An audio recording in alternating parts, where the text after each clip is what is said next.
Welcome to my beginner DaVinci Resolve Masterclass. If you're relatively new to editing and you're wanting to learn DaVinci Resolve 20, then this is the right video for you. This is going to be a long, very in-depth video filled with a bunch of different sections on different topics related to editing in DaVinci Resolve.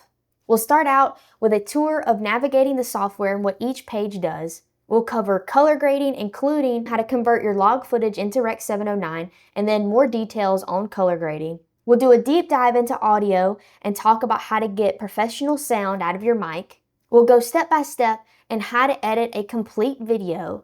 And then we'll end it off with some more intermediate level editing tips. So without further ado, let's jump to section 1 and let's talk about it. All right, let's jump right in with step 1, which is to go to the DaVinci Resolve website and download the latest version of DaVinci Resolve. Now, you can either choose the free version or you can download the paid version, which is the studio version. It's a one-time payment and gives you access to all of the features of DaVinci Resolve. Once you've made your choice of which one you're going to do, let's open up DaVinci Resolve. I do have the studio version, so if some of the features that I show are not available in the free version, that's probably the reason why. But I'm going to try to only show you features that are also available in the free version so that you can get started and access all of these features that I'm going to show you in this video right away. So open DaVinci Resolve. You'll need to create a new project. So that's step 1. Download DaVinci Resolve, open, create a new project. Let's move on to step 2. As you can see when you open it up, the interface is set up in pages so that you could technically work through each page until you're done with your edit. But I'm just going to show you my process and how I like to work through the pages. Hopefully that will make it more simple for you, but you can do this however you want to. This is where the customization comes in, and you getting in there, editing, figuring out what works best for you is going to be different than other people. So this first page is the media page. This is where you could dump in all of your clips if you wanted to, sort through and find what sections what clips you want to take out, if you need to delete some, that kind of thing. This next page is the cut page. Technically, this is where you could come in, add in your media clips that you've already sorted, and cut through the sections of the clips that you want to actually use in your video. Then this next page is the edit page, and this is honestly where I start because I actually learned on Premiere Pro and some other editing softwares first before I learned DaVinci Resolve. So I'm used to just jumping in and being in the timeline kind of page. So this is where I start my edits. Then, just so that you know what they are, the Fusion page is this next one where you can do some really cool effects and kind of deep dive into learning how to do some really technical things. The color page is obviously where you would color grade your video. The Fairlight page is where you can do audio and audio effects. You can EQ, do different things. Whatever you need to do to your audio, you can do it in this page. And then you have the Deliver page, which is where you can export out with whatever settings that you need so that you can get your final product of your video saved to somewhere on your computer or hard drive. But like I said, I start everything in the Edit page, which in my mind I think of as the timeline page. So let's start there. This may come up in a variety of different ways for you, but let's just go over a few basic things. This top window right here with the little tool is the inspector. You can click on that if it's not displaying. This is where you'll be able to edit main things about your video. And this little icon over here is your media pool. This is where your clips will be. So let's start by adding in our video clip that we're going to edit. You can find it wherever you saved it in your documents. You can select it and you'll just literally drag that right in to your media bin. Now we want to create our actual timeline where we will edit the video. So to do this, you can go up to File, click New Timeline, and then this is where you will set your settings, whether you're doing a reel or a long form video, what you want your aspect ratio to be, that kind of thing. So uncheck Use Project Settings if you don't already have this set up. Go to Format and make sure I have this pre-saved, like the project settings are pre-saved for Reels because I edit that the most. So when I want to do a horizontal video, I just uncheck that, go in and do uncheck vertical resolution, and that way we have a regular size 16:9 timeline. Click Create, and that will create a timeline. And that was basically step 2.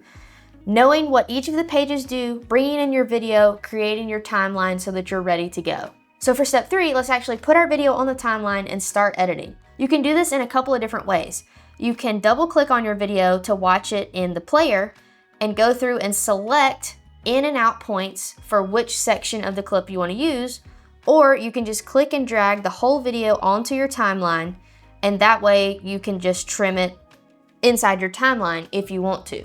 So I just pulled the whole clip in, and you'll see when it pulled in, this layer was a little bit smaller. So all I did was drag right here so that I could see my waveform to know when I talked in the video, and that kind of helps me figure out where I need to cut. I did this intro a couple of times, so now we just watch through and see which version I like better and which one is the final clip that we're going to edit. Okay, so I've found the section that I want to use. Now we need to trim just that section. So to trim it, we'll just bring we'll bring the end of the clip to where I want to trim it right there. But now we need to make a cut. To do that, we can click B on our keyboard. That will enable the blade tool, which you can see is right here. Blade edit mode, and it says B, which is the keyboard shortcut to access that tool. So I'll just go wherever I want to trim and click. Then to get back to our selection mode, it says right here you can click this icon, or you can press A on your keyboard, and that gets you back to be able to select things. And now I have the little section that I want to use, so I'm just going to click on the other section, click delete. Then I can click in this empty space, click delete again. It'll delete that empty space and move my clip to the beginning of the timeline. Or if I had other clips, it would move that and butt it up next to each other and clear out that empty space. Now that I have my clip ready to go, you can see that if I select the clip, in the inspector over in this panel, you have different options that you can use to make changes to your video. You can zoom it in and out if you needed to reframe. So I can kind of see in this video that the desk looks a little bit crooked. So I'm just going to zoom it in just a little and then rotate the angle just to make that desk look a little bit straighter. You can do position, so X and Y axis will move it up and down, left and right. That way you can position your video exactly how you want it. So step 3, we've got our clip ready to go. We've kind of got it looking exactly how we want it. We've got it sectioned off to the point where we want it, but you're probably noticing this needs to be color graded. So that's where we're going to go over to the color page. But real quick, I just want to explain what Rec 709 is. So basically, when you shoot in camera, you're shooting in a picture profile. Whether you're shooting in RAW, log, a standard picture profile, you're already shooting in Rec 709, whatever the case may be. Most of the time, the best practice is to shoot in a log or a RAW format. That way, it doesn't do as much processing in camera, and you have more information and more flexibility to customize your look in post. So if you shoot in log, you then need to convert it to Rec 709, which is basically just a color space. And Rec 709 is the standard colored space for HD television, streaming services. It's the standard as far as how colors are displayed on different devices. And that's a super simple explanation of what it is. It can get really technical, but basically you need to convert your log footage into the Rec 709 color space so that all of the colors will be displayed properly on multiple devices, TVs, phones, computers, etc. So with that out of the way, let's jump into DaVinci and convert our log footage into Rec 709. The first way to do this, and it's already built into DaVinci, is to use a color space transform, which basically just means exactly what I explained earlier. We're going to transform what color space our footage is in. So we're going to come in, let's start with our F-Log2 footage that you'll see here. You want to make sure that you have a node created, and you're going to come up here to Effects, and you're just going to type in Color Space Transform. You'll see it right here. You're going to drag that onto your node. Now, over here on the side, you're going to see several different options here. We're worried about these top 4 boxes right here. So it wants to know our input color space. We're going to put Rec 2020 for our input color space. Then we're going to come down and find our F-Log2 for input gamma. And boom, that automatically converts it to how it would look in real life, which is that Rec 709 color space. Now, I have output color space and output gamma left to use timeline. As you can see here, I already have my DaVinci Resolve color space for the timeline and the output set to Rec 709A. That's because Rec 709A changes the file just a little bit for Apple products so that the colors look the same. I know you might have seen this around on the internet, but sometimes you would export from DaVinci Resolve and the colors would look a little bit desaturated. putting your color space in Rec 709A fixes this issue so that the colors look normal. It's just something to do with Apple products and how they play in QuickTime and different things like that. So you want to make sure that you go into your DaVinci Resolve settings and set them to Rec 709A. Otherwise, you can also select that instead of use timeline, and that will make sure that your footage converts to Rec 709. So we've converted this F-Log2 footage to Rec 709 just with the color space transform. You can see that before and after. And then from there, you could grade the clip however you wanted. Let's move to S-Log2 and do the same thing. So here we have a clip of S-Log2.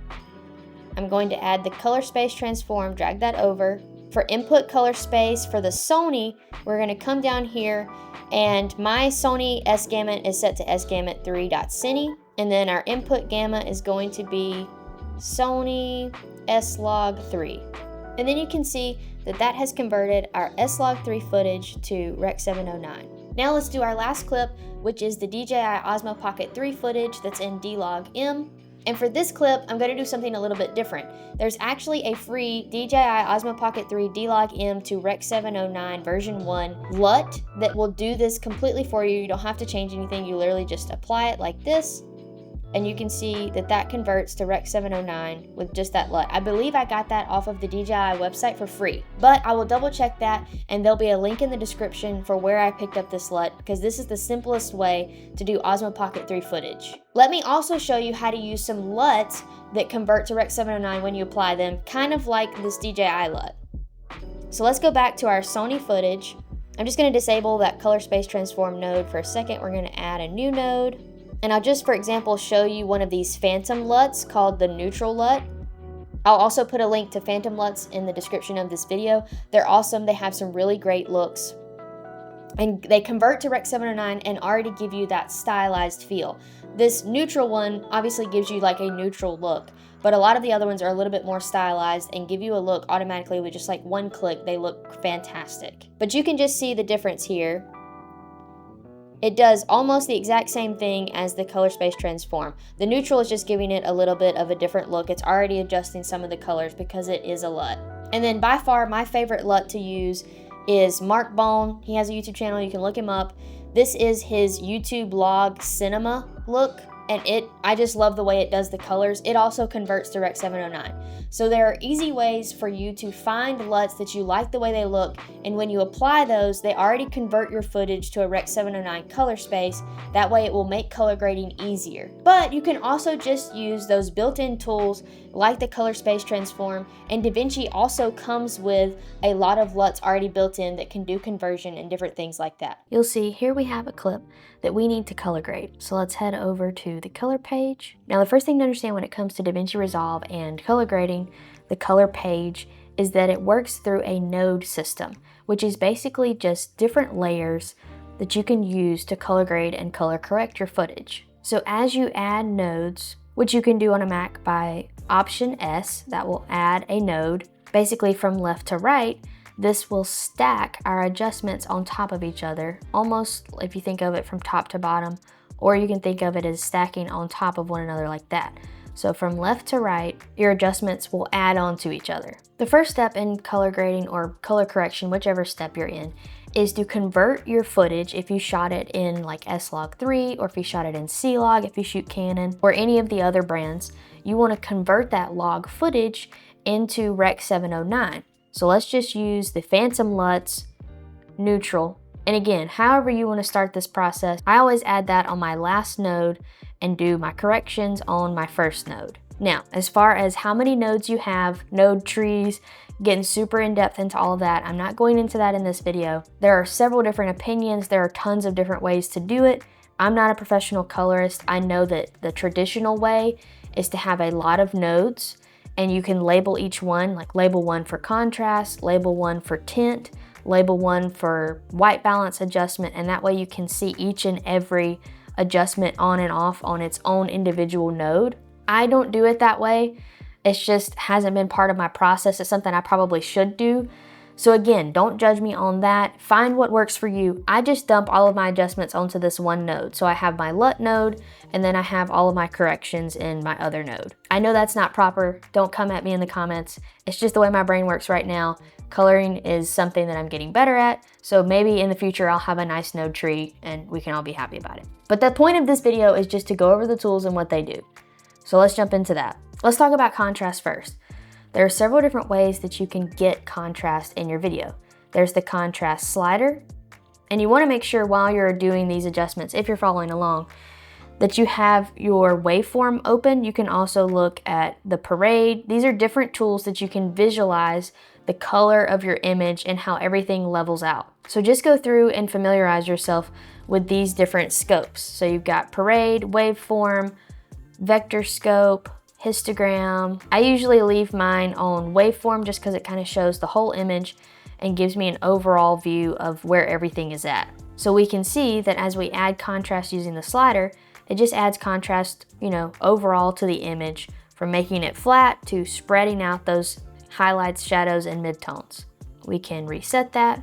You can also achieve contrast. So as we're in the color wheels section, you can also achieve contrast by lift, gamma, and gain. So this is your shadows, your midtones, and your highlights. And you can adjust each of these to get contrast in your image. So as you can see, we can darken our highlights, watch how it affects the image, watch how it also affects your waveform. You can lift those shadows. We'll reset that. You can do the same thing with your gamma, which is your midtones. You can see those moving and adjusting.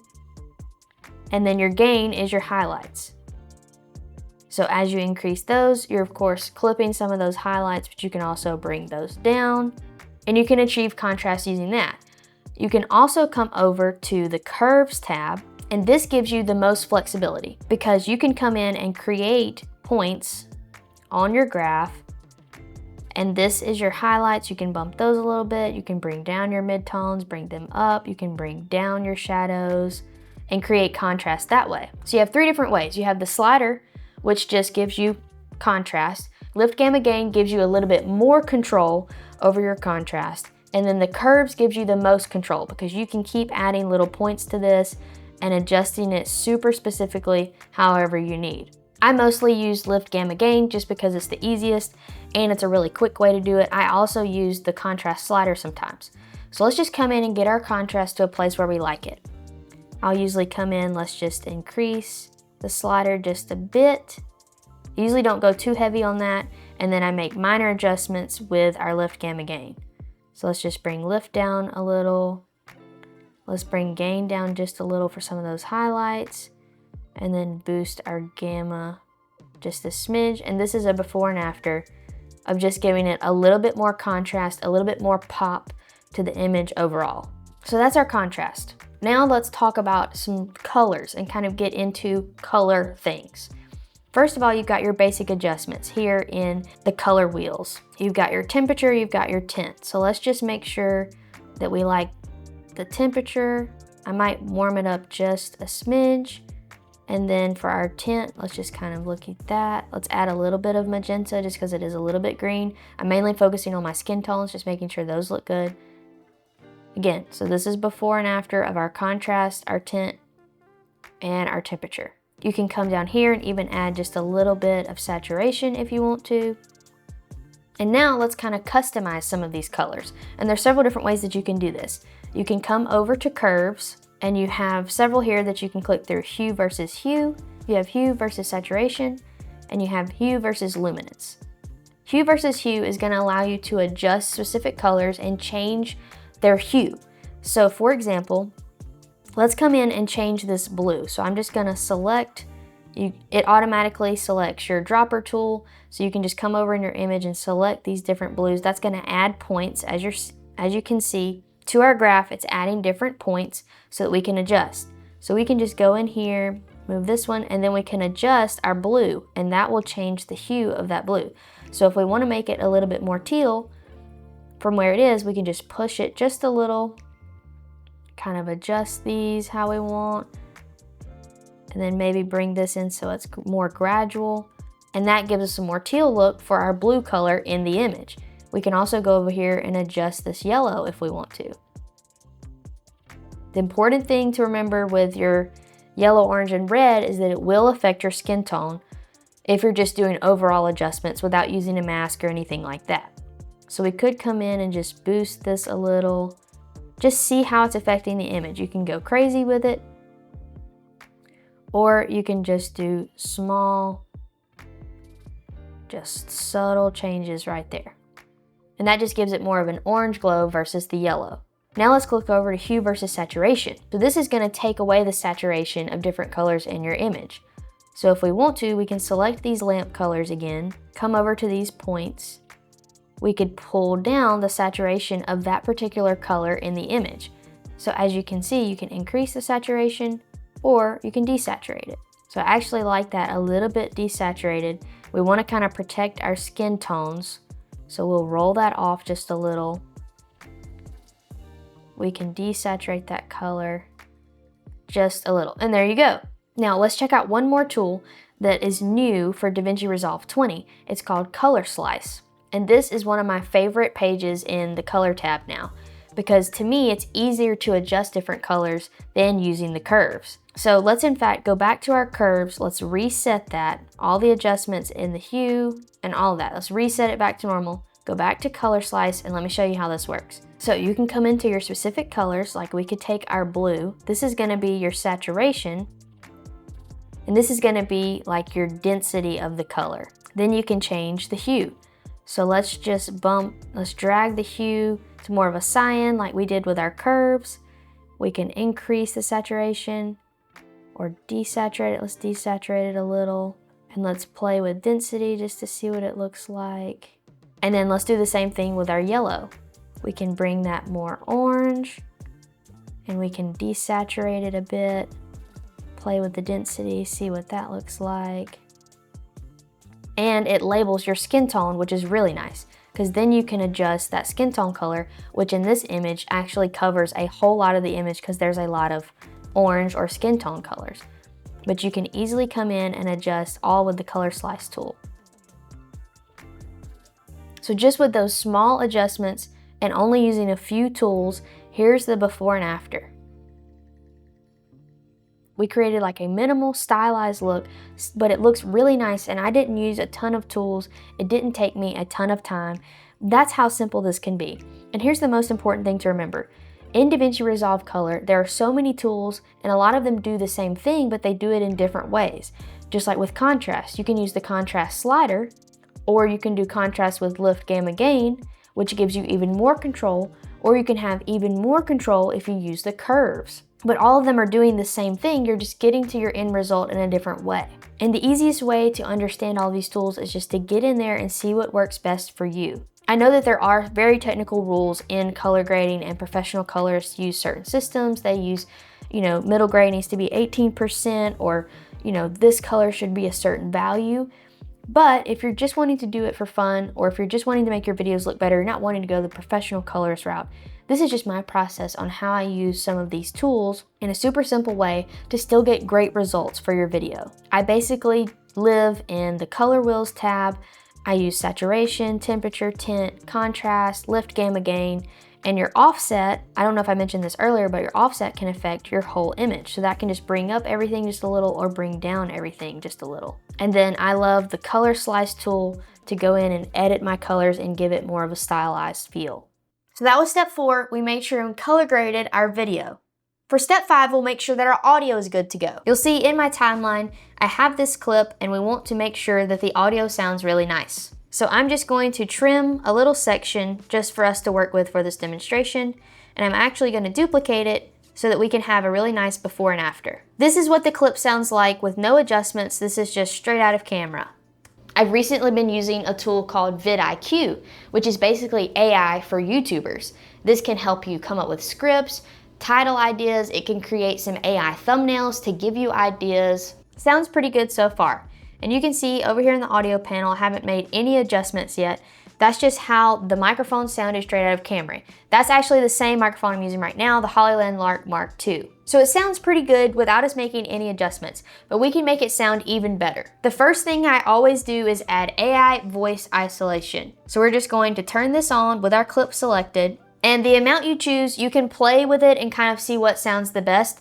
In some environments, you only need to do like 25%. But in a really controlled environment like my studio, I can get away with doing usually between 75 and 80%. So let's just put it on 75 and see what difference that made. I've recently been using a tool called vidIQ.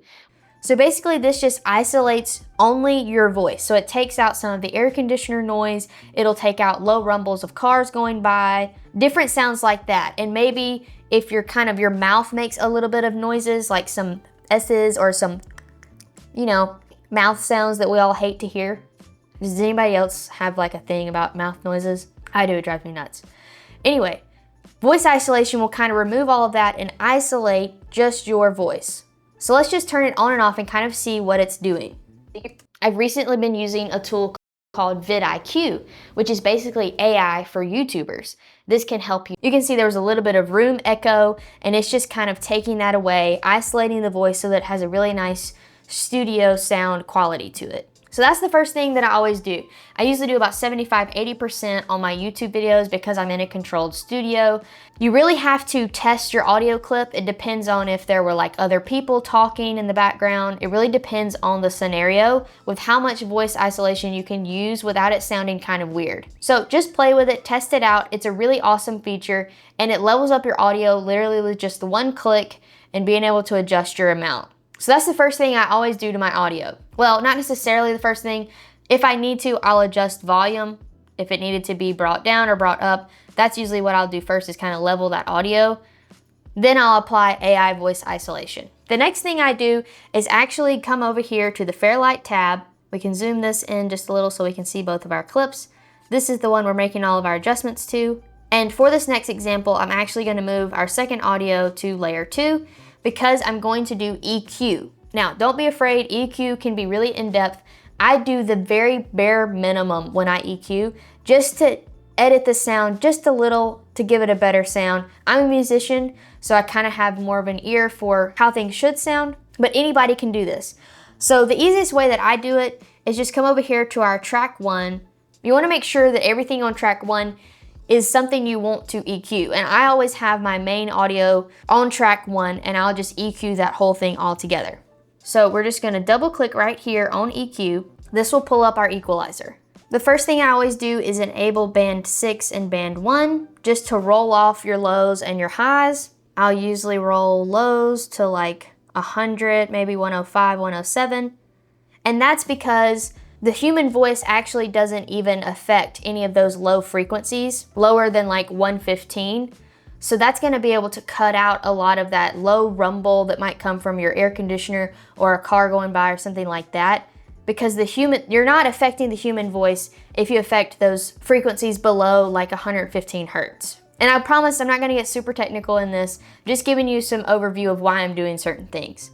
I also like to roll off some of those higher frequencies. This just helps get rid of some of those sounds that might come into your audio. The next thing I do is come over here to band 3 and band 4, and I just adjust the Q factor pretty high, and I'll show you what this does. So we can adjust these frequencies, right? And the Q factor is basically just how much you're adjusting. So I'll show here, we can adjust just a small number of frequencies, or we can adjust a larger band of frequencies all at one time. So I'll kind of raise this up so that we're not affecting too much. And then I'll do what's called a frequency sweep.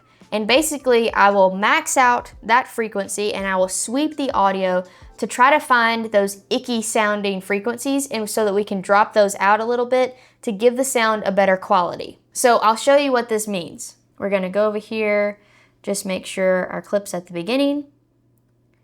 Click play and I'll show you what this does. I've recently been using a tool called vidIQ, which is basically AI for YouTubers. This can help you come up with scripts, title ideas. It can create some AI thumbnails to give you ideas. So that's what the sweep does. Now we want to find those frequencies that are like, make it stop whenever you sweep through them. Now sometimes there's a lot of those that kind of sound icky, but some of those you need to have in your audio for it to sound normal. But I will say between 2K and 3K, I usually almost always bring those down just a little, because from 2000 to 3000 hertz is actually the frequency that vibrates your inside canal inside your ear. And I won't go into the deep science behind all of that, but because it kind of vibrates that, it can almost be that piercing quality that you might end up with your audio. So I usually almost always drop out that 2 to 3K just to kind of get rid of some of that piercing, almost sounds like it's too loud, but it's really not decibel wise. So we'll kind of come through, I'll show you what that sounds like. This is normal. I've recently been using a tool called vidIQ, which is basically AI for and you YouTubers. can see it, it's just this icky. can help you. So we're just gonna drop it out, watch this. Title ideas, it can create some AI thumbnails to give you ideas. This is just a before and after of us pulling down that little frequency range. I've recently been using a tool called vidIQ, which is basically AI. Very subtle, but it just kind of takes out some of those icky sounding frequencies. Then the second one that I usually always do is anywhere between 500 and 800. So let's see what that sounds like. I've recently been using a tool called vidIQ, which is basically AI for YouTubers. This can help you come up with scripts, title You can see it's kind of the worst right there. So let's drop that out. It can create some AI thumbnails to give you ideas. So let's see what that sounds like now. I've recently been using a tool called vidIQ, which is basically AI for YouTubers. This can help you come up with scripts, title ideas. It can create some. So you can see with just small adjustments, that helped the audio just sound a little bit better. More like it was coming from like a podcast mic, gives it more of like a studio sound than just leaving it open. And could you leave it open with nothing, no EQ, nothing on it? Of course, it sounded fine. But this just adds a little bit of extra quality and makes it sound a little bit better, especially for people that are wearing headphones or different things like that. And usually that's where I kind of stop. I don't do a ton of audio editing just because I'm using the right microphones, and if you have the right placement, you can get really good audio up front. So you only have to do minor adjustments in post. So I'll usually go in, adjust the volume, then I'll add AI voice isolation, then I'll come over and EQ it. And that's typically my process for editing talking, voice, a person audio in DaVinci Resolve. But before we go, I'll show you how to add just a couple of different effects. There are tons of effects that you can add in the audio section, but these are just a couple that you can add if you want to spice up or change up your audio. So let's open the effects panel up here, and let's just add some reverb. You can just literally drag that right over onto your clip, and there are different ones that are kind of preset.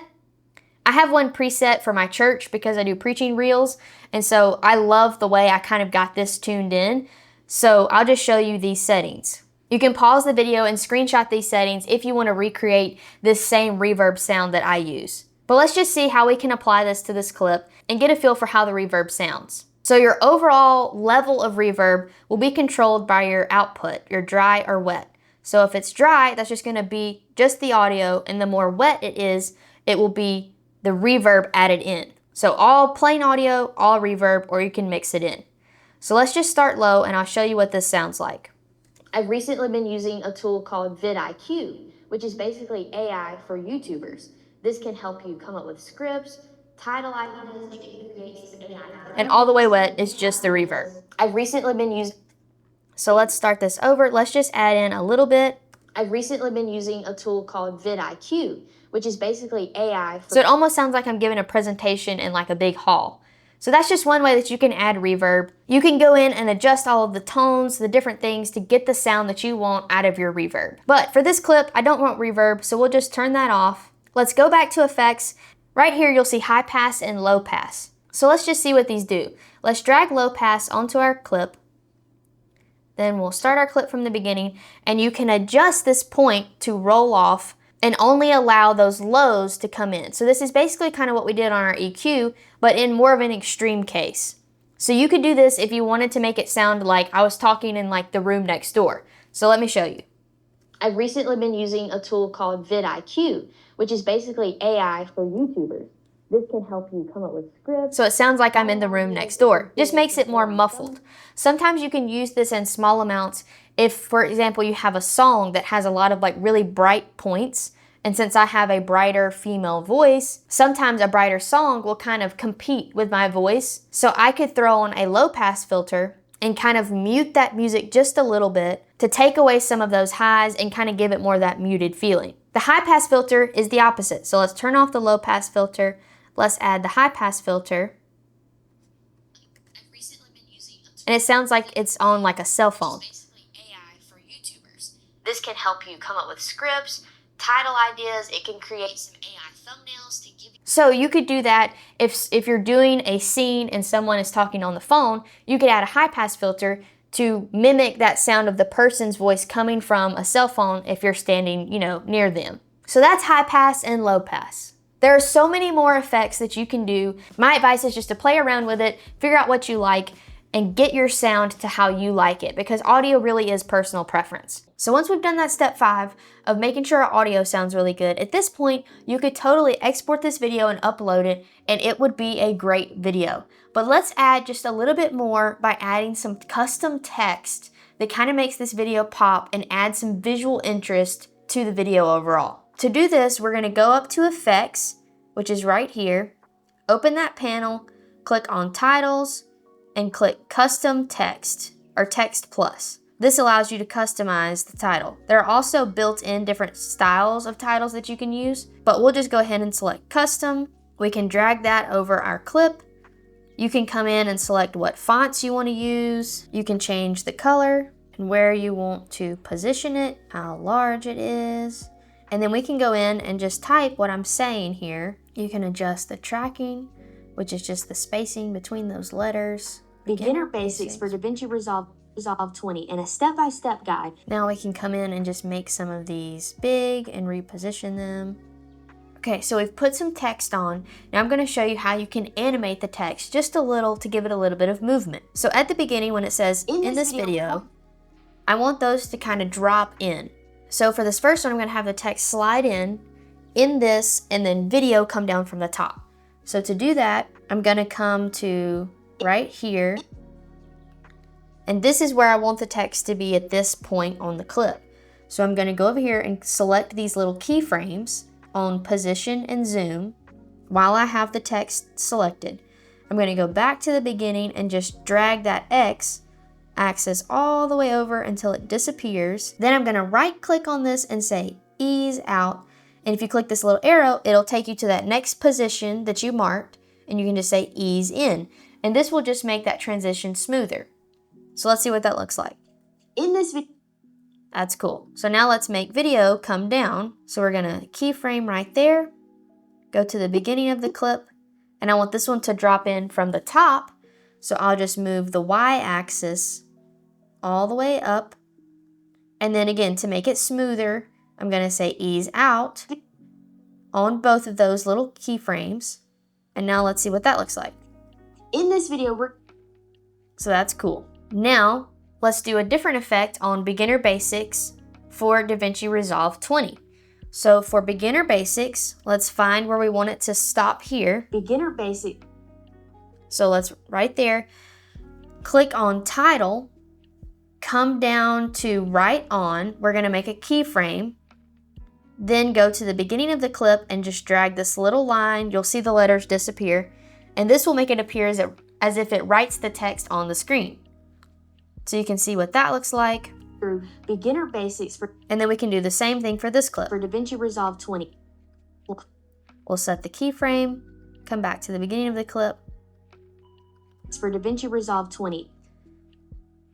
So that looks really cool. And now for our last text where it says Pro, let's practice adding an effect that's already built into DaVinci Resolve. So you can go over to Effects, click on Open Effects Filters, and you can scroll down and you can try several of these. This one will make the text shake. There's all kinds of different effects that you can do. So let's add this camera shake effect. We'll drag that onto our clip. Then you'll see that appear up here in Effects, and you can adjust all of these little settings. I'm gonna have the motion scale down a bit and the speed down, turn up some motion blur. Let's see what that looks like. Like a pro. So you can see that the Pro just moves around a little bit. We can also come up to video transitions, and we could drag one of these effects onto the front of our clip right here and see how long we want it to last. And this will transition it in. So let's see. First video like a pro. So that gives a little bit of a wobble. So that's just a few ways that you can add in some effects to your video that's already built in. And I showed you how to do some that are a little bit more custom so that you can animate and do the text exactly how you want it. So let's watch through and see what we've created so far. In this video, we're going to be going through beginner basics for DaVinci Resolve 20 and a step-by-step guide so that you can edit your first video like a pro. Let's talk about it. Nice. So what would really complete this is just a few little sound effects that you could put in when those texts come on and like the different, pops or typing sound for when it writes on, that kind of thing. So I'm gonna do that really quick. So with a few sound effects, it really brings the whole thing together. Now, as a final touch, I'm just gonna add in some different zooms and punch ins, and I'll show you my process for doing that. So we're just gonna select our video, come in, make sure we keyframe where we currently have it. Then I'll come to right here and I'll zoom it in. Reframe, make sure these keyframes are easing in just so that it's a little bit of a smoother transition. And we'll see what that looks like. In this video, we're going to be going through beginner basics for DaVinci Resolve 20.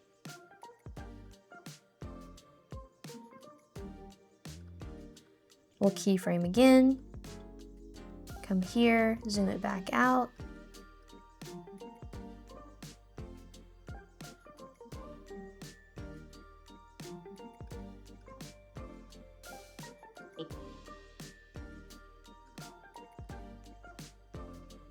Resolve 20 and a step-by-step guide so that you can edit your first video like a pro.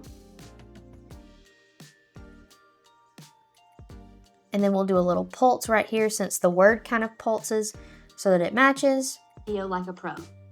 Let's talk about it. And now let's watch our final product. In this video, we're going to be going through beginner basics for DaVinci Resolve 20 and a step-by-step guide so that you can edit your first video like a pro. Let's talk about it.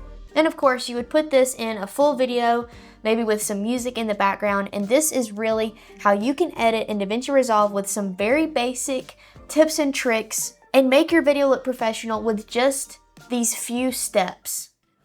All right, you guys, let's talk about short form content and how we can edit some really awesome Instagram Reels and YouTube Shorts in DaVinci Resolve 20. In this video, I'm gonna be walking you through my process of creating several different types of short form videos. First of all, we're gonna tackle your standard talking head video with engaging captions. Then I'm gonna walk you through step by step how I made this really awesome engaging golf reel. And lastly, I'm gonna show you how I made this worship reel for my church that's almost like a music video, but in vertical format. This video is gonna be packed with tons of information, tips, little tricks that I use when editing in DaVinci Resolve. And it will be a little bit longer, so feel free to skip around in the chapters and find the sections that will provide the most value for you. So, grab a snack, and without further ado, let's talk about it.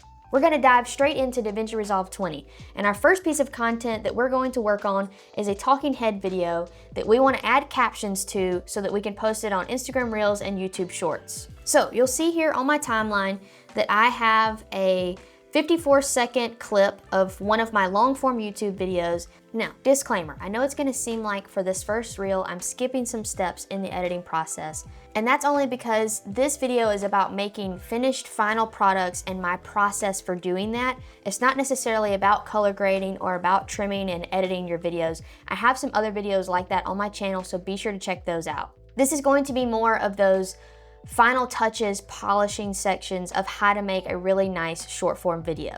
So just keep that in mind, and if you do have any questions, be sure to put them in the comments if you want to know how I did something.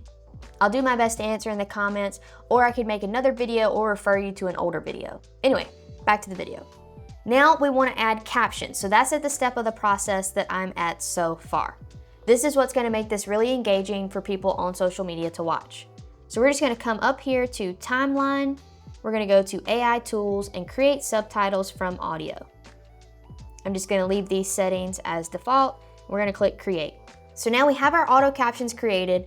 I want these to be really trendy animated style captions. So we're going to come up here to Effects, click on Titles, select this little drop down, Subtitles, and click Animated. And you'll see that in DaVinci Resolve 20, we have these 5 new styles for animated captions. I'm gonna select this word highlight style, and we're just going to drag that onto our subtitles track. Then we can select one of these subtitles and we can make some customization to these over here in the inspector. So we're gonna click on track, and now we can customize what our subtitles look like. So first of all, I'm going to move these up more where I want them. and we're going to make them a little bit bigger.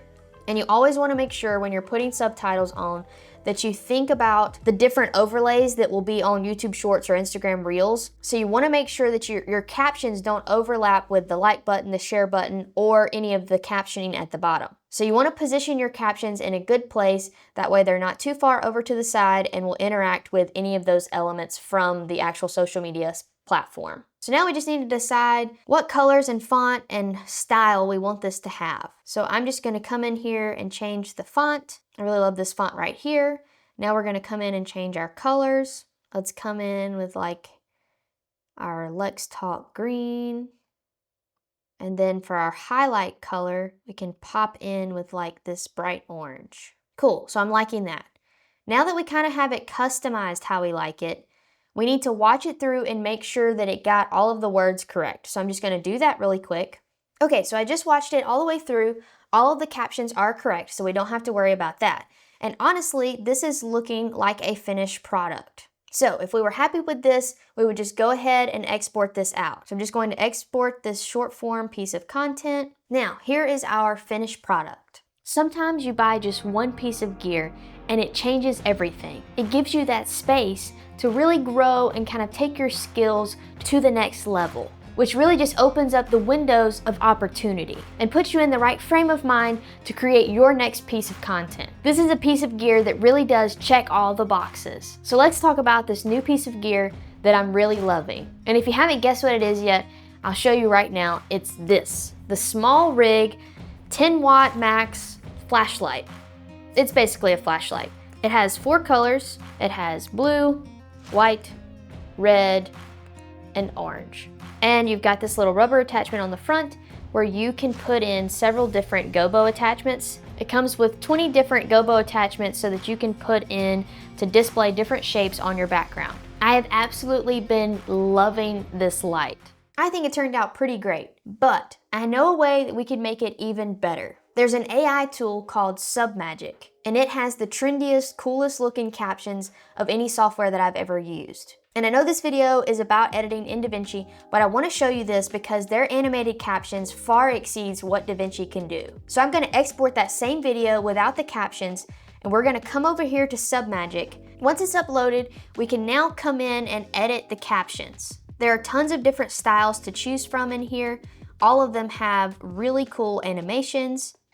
I'm going to mute this so that we can just watch through and check out some of these different styles. You can adjust the position, you can adjust the size, and what's really cool with Submagic is over here, you can show the safe zone. So like I was talking about, you wanna make sure your captions don't get inside of the description or the like button, the share button, all of that on the side. You can come in, show that safe zone, and then make sure that your text fits inside of that. There's a bunch of different styles that we can choose from.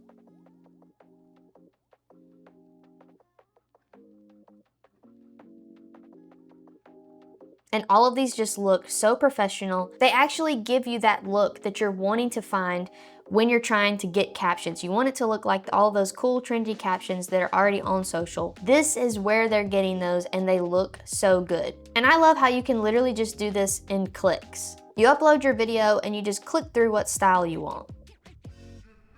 I think I like this style. I'm just gonna come in and change the different colors. We can export that.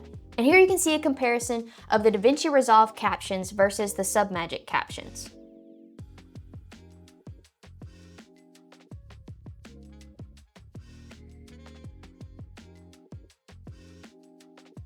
If you want to check out Submagic and make your first few reels completely for free, check out the link in my description. But let's dive back into DaVinci and continue learning about how to edit short form videos. Let's move on to our next type of short form content, which is going to be an engaging, fast-paced golf reel. You could also post it as a YouTube short. Now, the first thing I did is go through all of my footage. My church hosted a golf tournament, so this was like my first time filming golf content. So I had a couple of ideas going in of some shots that I wanted to get with my DJI Action 4, but beyond those few shots, I was really just going to capture, run and gun style. So once I got into the editing room, I went through all of the clips and cut through, culled, trimmed out only the clips that I wanted to use. I put all those clips onto my timeline. Then I went to Artlist and decided to pick out what music I wanted to use for this short form video. I found this song and I liked it because of the hits at the beginning. I didn't even really listen to the whole song.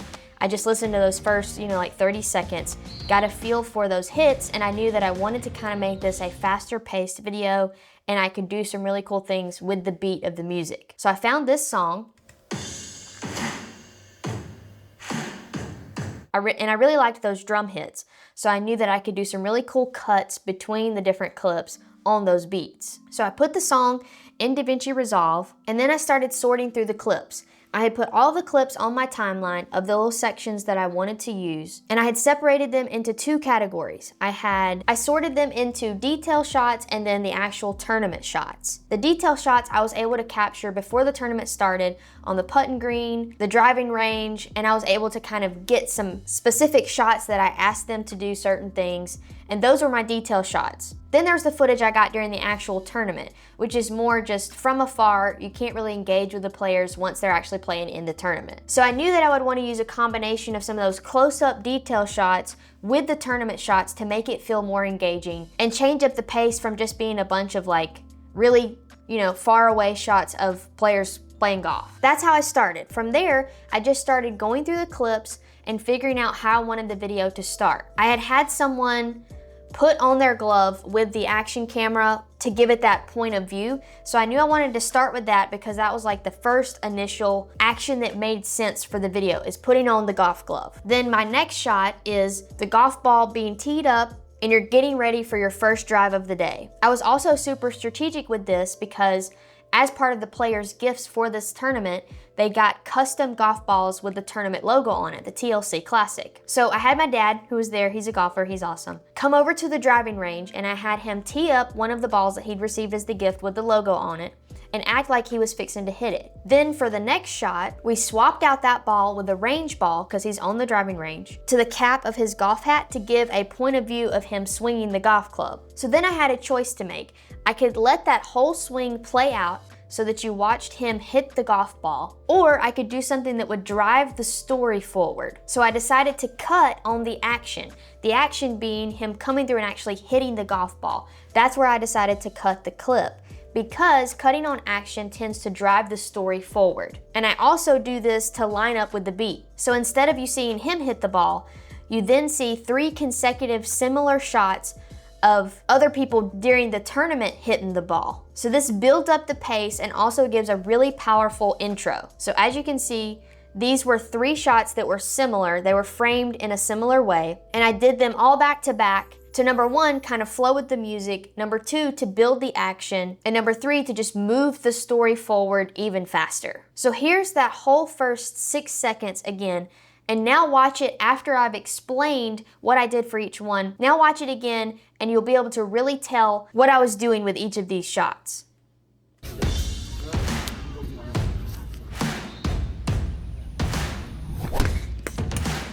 So you can see that's a really strong, engaging intro for this short form piece of content.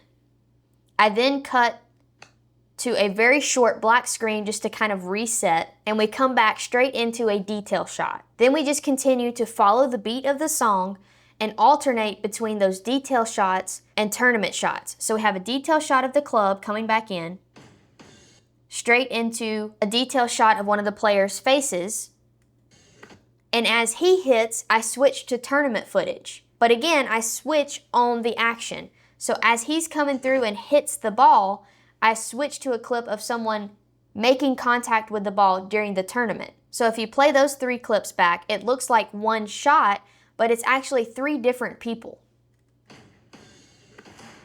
Then after the wider tournament shot, we have a detail shot of some wildlife. And this also just gives a little bit of a visual break. So you want to create visual rest if you have a really high-paced reel like this. It's letting a clip kind of play all the way out instead of chopping it on the action. It's something that's slower paced, that's still. This gives the viewer just a small break from the fast action and motion in the video. So periodically you want to throw those in. So we've got that. I also timed up the movement of the bird with the beat of the song. So you'll watch that again. You can tell that that's right on the beat of when the bird moves. Then our next shot, we're back to action, but I'm still giving a little bit of a rest because the beginning was so fast. I let this clip play all the way through his whole swing. Now we start another fast-paced sequence. So with these next 3 clips, I did what's called a match cut. And basically, match cut is just matching the cuts of the clips together. So I found 3 clips that were very similar in framing and focal length, and everything about them was pretty similar. Then I just did a little bit of like zooming in and repositioning to kind of line them up to match and look like one clean shot, even though it's 3 different people. So let's watch these 3 clips all in a row. So you can tell that's one golf hit, but it's 3 different golfers. And if you go in between these little cuts, you can see how similar they are. I tried to keep the clubs in a similar position to continue that one swing through all 3 of the clips. So you've got here, the next one is there, he swings through, and at his impact, it switches to the next golfer. But as you watch it back, it looks really seamless. Then we have a transition clip next. Then I give them a little bit of a rest by putting in the full clip of the first ceremonial tee shot. So we play that through all the way. Then we have another longer clip, but this clip kind of still builds the story and propels it forward because you can tell that action's going to be coming after this clip. So we have the guys getting into their cart, and I did a push in so that it would keep the action moving forward instead of it just being a static shot of them getting into the cart. And now we're back into a fast-paced section with action again. We start off with a detail shot, and I timed this up so that this would look like one complete swing with different golfers and combining that detail shot in. So watch these clips through. These 3 clips are one golf swing, but 3 different golfers. So we start out with the detail shot, and then at that same place in the swing, it's almost like we zoom out, but it's a different golfer. Then he continues the swing,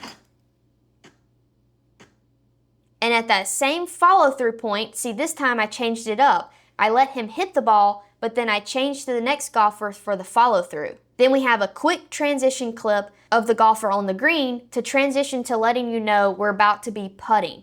These are little bitty subtle things that the viewer can absorb to figure out where the story is going next. So we have a quick clip. Now we know, okay, he was on the green, we're about to see putting. I then switch to a detail shot of a putter. And then as the putter comes back, I make this one putt, but I use a bunch of different detail shots and tournament shots to make that happen. We have the detail of the putter that transitions to a point of view of my dad putting on the putting green.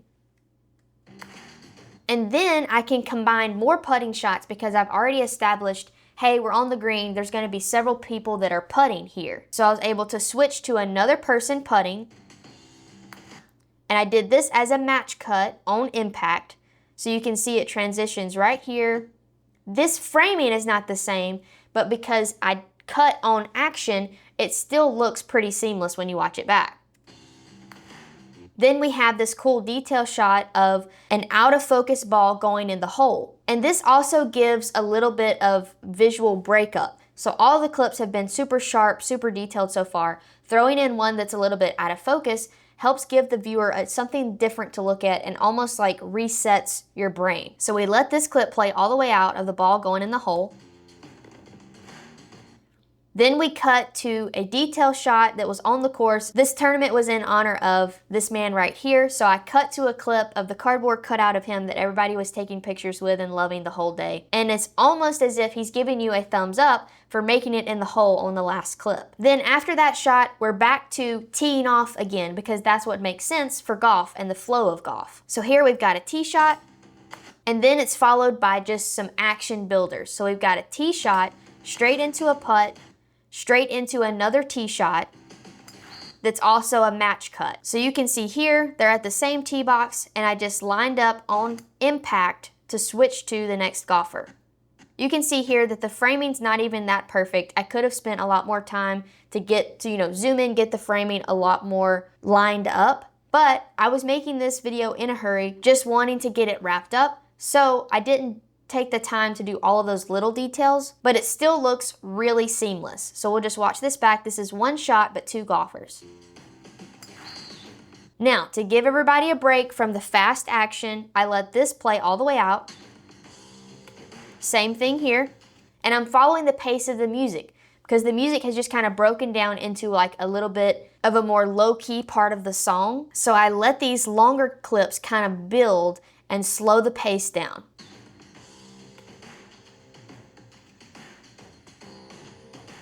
Now we move into a match cut with putting, where I just cut on the beat. These don't match up exactly, but because I cut on the action, they still seem to make sense to your brain.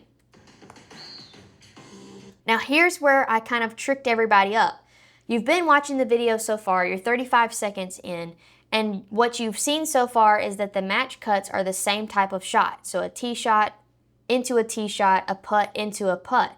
Well, I tricked the viewer with this one and break up the flow. I go from a tee shot into a putt. But watch how seamless this feels because I'm cutting on the action. It still feels like one hit, even though it's two separate parts of the golf game. You've got a tee shot and a putt, which leads into a really nice match cut of a chip. Two golfers, one chip. Then we break up the action, let this clip play out, but this also builds suspense. You can see that he's lining up for a putt. Then you get the point of view of the putter moving, where I had my DJI Action 4 clamped to the putter. The point of view, the putter hits the ball, then you see the shot of it going in the hole. This is all different people. So the guy lined up the shot, the point of view of the putter was someone different, and then the ball going in the hole was someone different. And then I have this detail shot that I was able to get beforehand of a ball going in the hole. Then we see the same guy pick the ball out of the hole. So that whole little segment was filled up of a bunch of different detail shots and just creating the flow of the whole story using different shots. And then we finish out the video with just kind of a smattering of different shots that breaks up the flow. Some of these don't match up with the other ones, and so this just kind of ends the video in a way that was different than how the video progressed the whole time. So we'll just watch this out.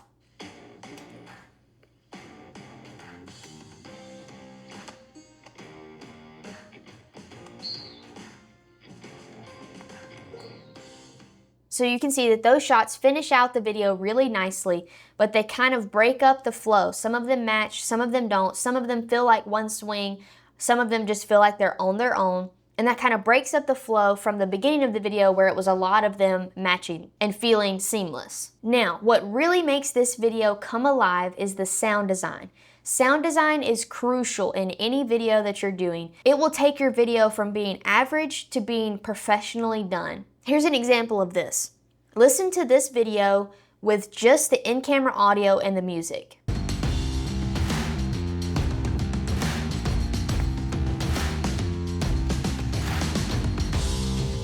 Which is pretty decent. My camera was able to pick up some of the sounds of them hitting the ball and the atmosphere of the course. But now listen to that same section of the video after I did sound design.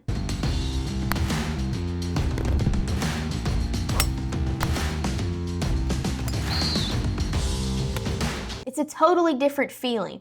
It gives the video the life and the impact that it really needs to have. So sound design is crucial in creating an engaging video. And all I did was go to Artlist, go to the sound effects, and find different sound effects that made sense. You know, the golf hits that really needed to be there, and changing up the tone of them to match the clubs. You know, drivers have more of a ting sound, irons have more of that earthy sound because they're usually scooping up a lot of earth, and matching the club sounds to how the video flowed and what shots they were actually hitting. And then I added in some nature sounds because that's something that you hear when you're golfing is just the normal sounds of a little bit of wind, birds, and nature going on. And that levels up the video more than you really realize. So that was my process for creating a short form video about golf that was fast paced and really engaging. I'm sorry I didn't show my whole original process.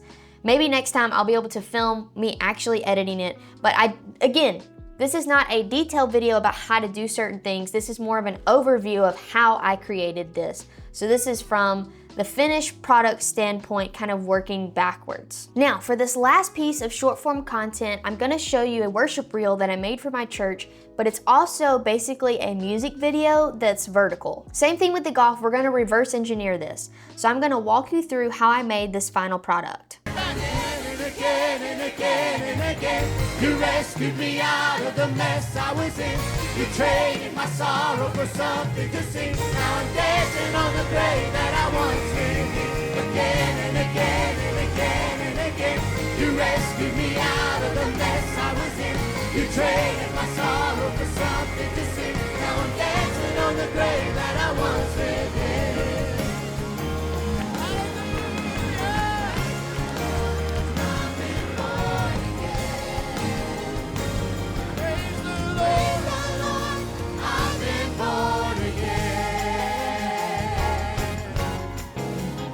Anybody been born again this morning?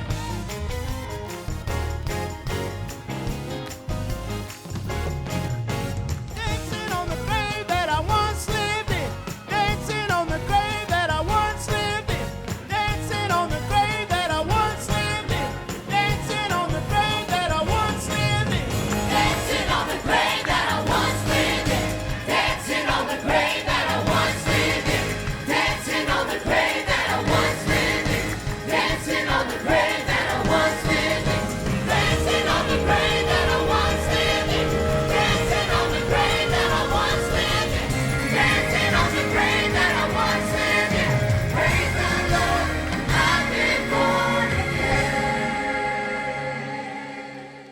So basically what I did for this video was be able to record during practice before the service actually happened, and that was how I was able to get all those detail shots and different versions of them doing it, to then compound into one video.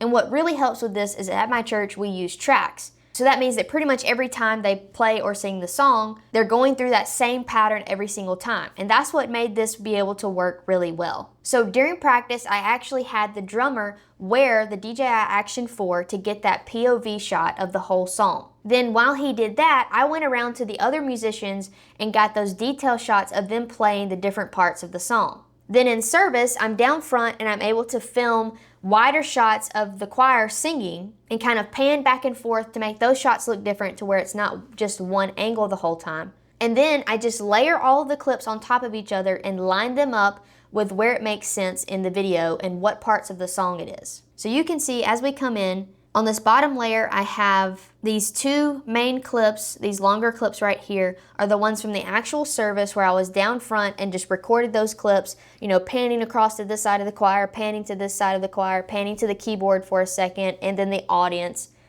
That's those two main shots.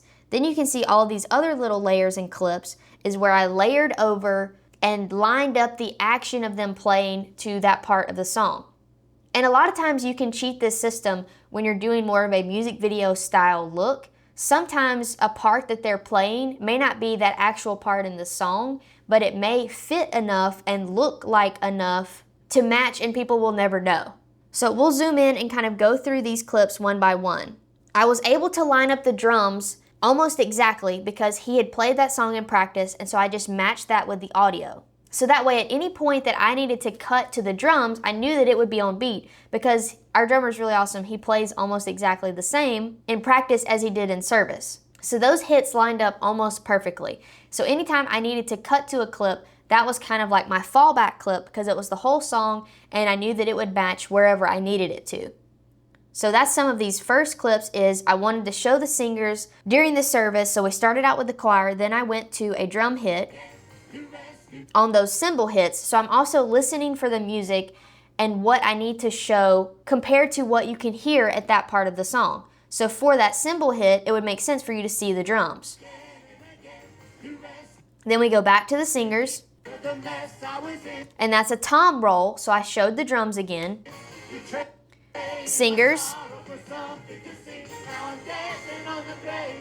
drums,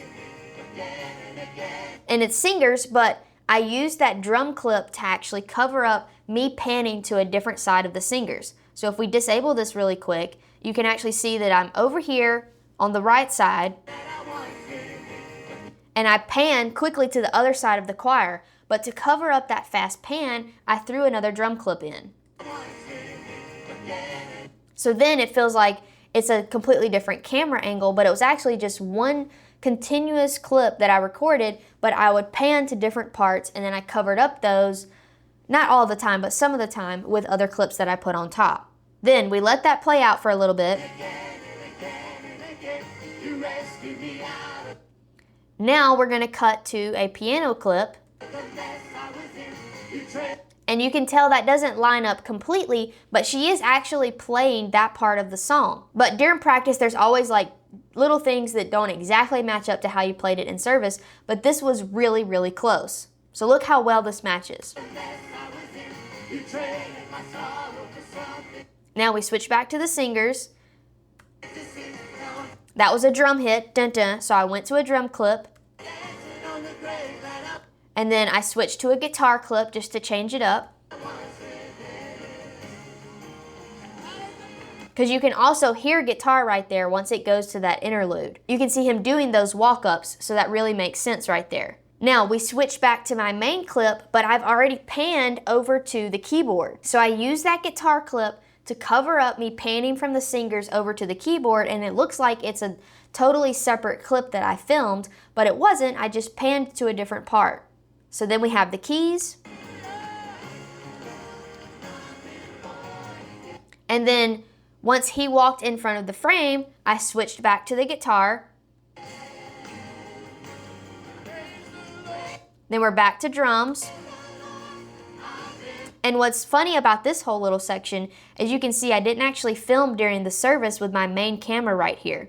These are all detail shots from practice that I wanted this whole section of the song, but I had not filmed that section during the service, so I had to improvise. So you'll see that I had the guitar clip starting right there, then we went to a drum clip, then I went back to a guitar clip, an organ clip that doesn't even really match with that part of the song, but it totally works. Then we went to a close-up keys that I had gotten during practice, and then back to a drum clip.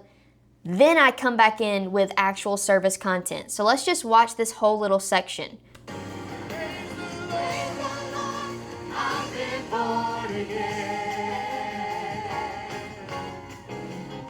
Anybody been born again this morning?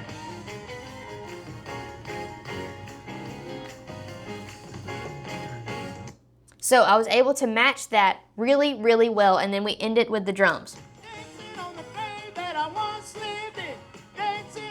Then I transitioned back to actual service content. So all of those clips match really well, but they were all detail shots that I got during practice, which is just so cool to me. How you can capture shots at different times, but then match them up in post. So let's keep going. For towards the end of the video, I didn't have as many detail shots left, but I just played off of the building action and momentum that was in the actual service. So as worship really ramped up, I kind of just let those service clips play out.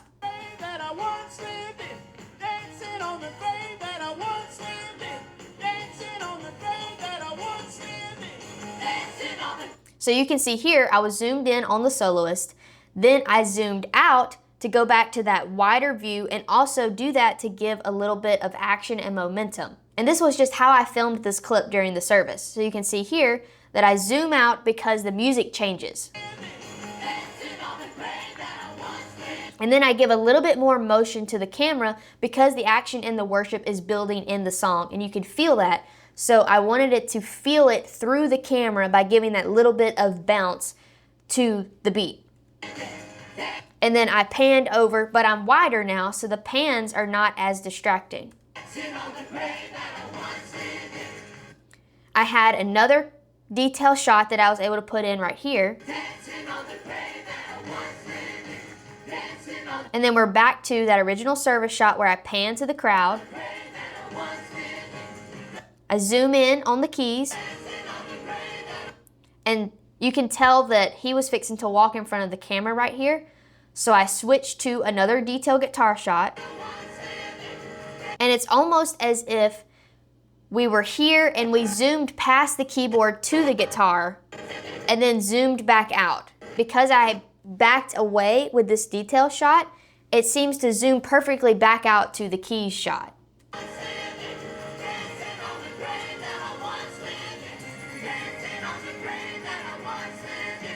And then we have another angle I was able to get during the service to end it out.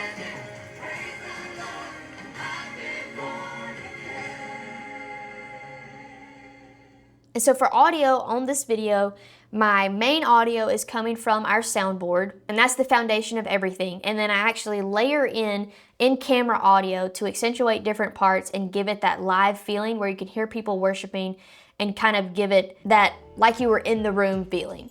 And that was the final style of short form video that I'm gonna go over in this video.